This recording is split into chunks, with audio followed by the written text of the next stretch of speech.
Sian stands frozen in her tracks, and then clasps her hands to her mouth. The painting that she thought she knew so well looked completely different. The cleaning had removed varnish and exposed its true content. What she had been told wasn't true. Her husband had misled her. Now, the genie was out of the bottle. And she knew life would never be the same again. Sian Smith and her husband Richard had spent the last 54 years together. The two lovebirds first met when they were just 18, and since then they embarked on a journey full of love, loyalty, and companionship. But Sian had no idea her husband was hiding a secret. A secret that remained hidden away. Until now.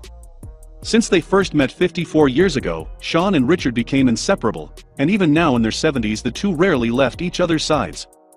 It was only when Sian cleaned a painting that Richard had given her 50 years ago when she realized that the past 50 years wasn't what she thought it was. Sian had spent her life as an avid art collector. Although she refused to pay big bucks for certain pieces, she often saved and treated herself when she saw something she truly loved. So when her then boyfriend and now husband Richard gave her a piece of art, she was thrilled, but she had no idea what was to come.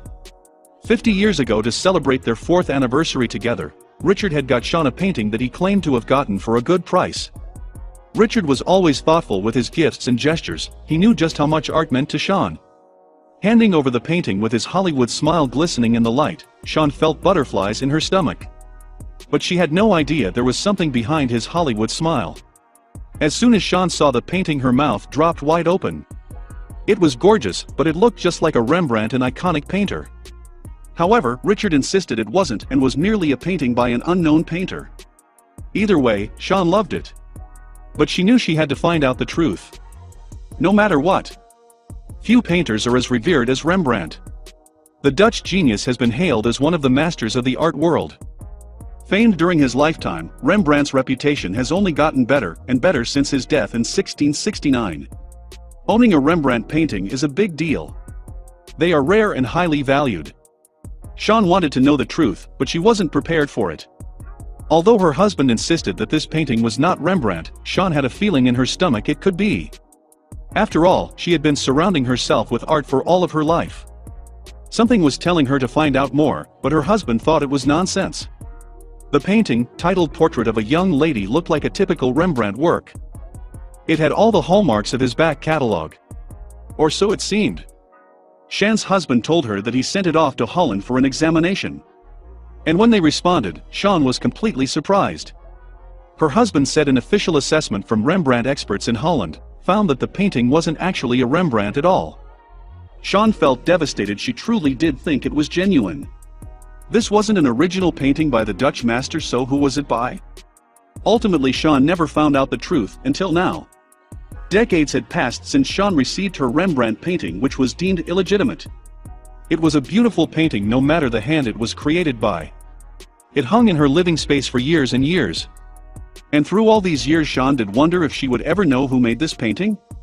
All she had were theories. And decades after, the truth was about to be revealed. It was not uncommon for masters of the great Dutch art era to take on protégés. Many of the best depended on mentors to take them under their wings and show them the ropes. Rembrandt wanted to pass on his knowledge and thus took on assistants. But there was also another theory that Sian had. And it was a theory that left the hairs on the back of her neck stand up straight. When Sian was told by her husband that her painting was a fake, she was devastated. But Sian could see the sadness in the painting.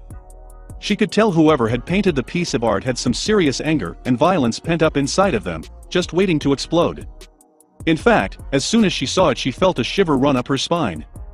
But then a thought came to her: did the person who painted this piece of art have a dark history?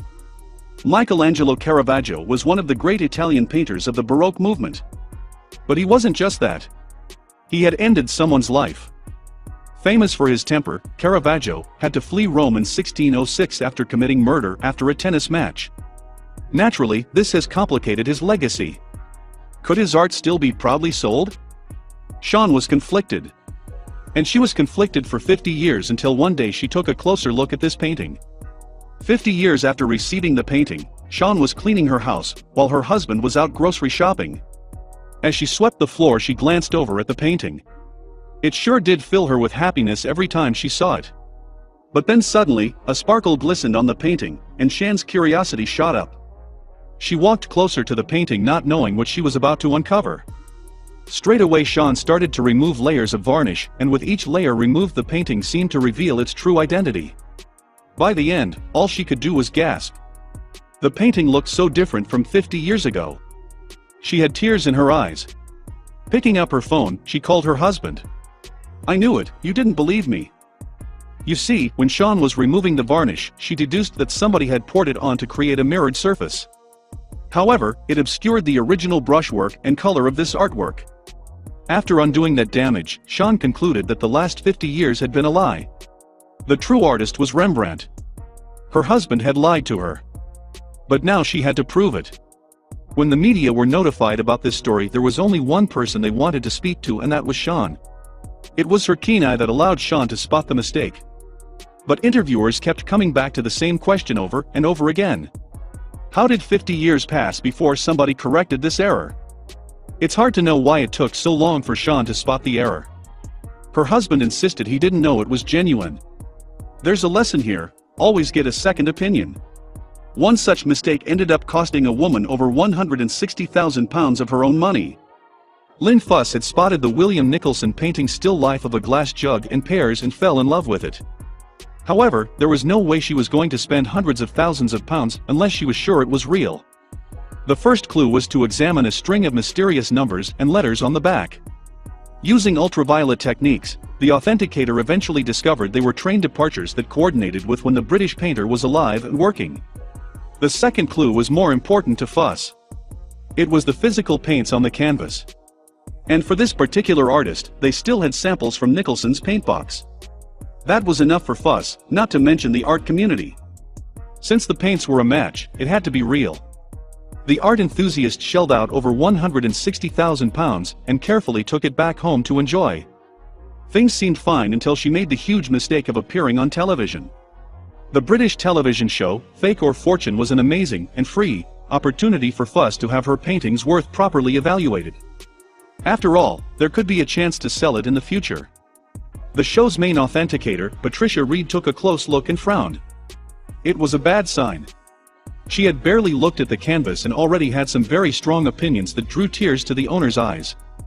The first stab to the heart was the words "boringly painted." The next was close and disquieting similarities. But the woman was still going to move forward with a thorough examination, including the same tests that had proved it was real. Fuss wasn't the only one waiting in agony. The main format of the show was to first evaluate the piece, and then reveal the verdict in the following episode. Everyone was desperate to know the real value of Fuss's investment. As soon as the show aired, you could see something strange in the presenter's eyes. It was normal to draw out details for added suspense and airtime. But, at that point, nobody cared that Winston Churchill had been a very apt pupil of Nicholson. The presenter finally pointed to the painting, delivered two pieces of devastating news that nearly brought Fuss to her knees. Not only was there not enough evidence to show this was a true Nicholson, but the value also dropped from hundreds of thousands to a mere couple hundred.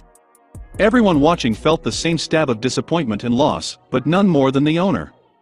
An unexpected twist is that Reed became somewhat of a villain.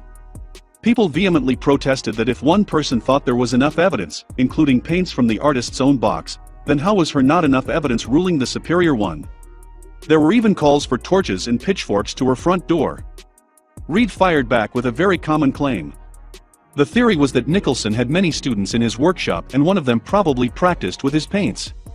One woman's ruling ended up countering past examinations.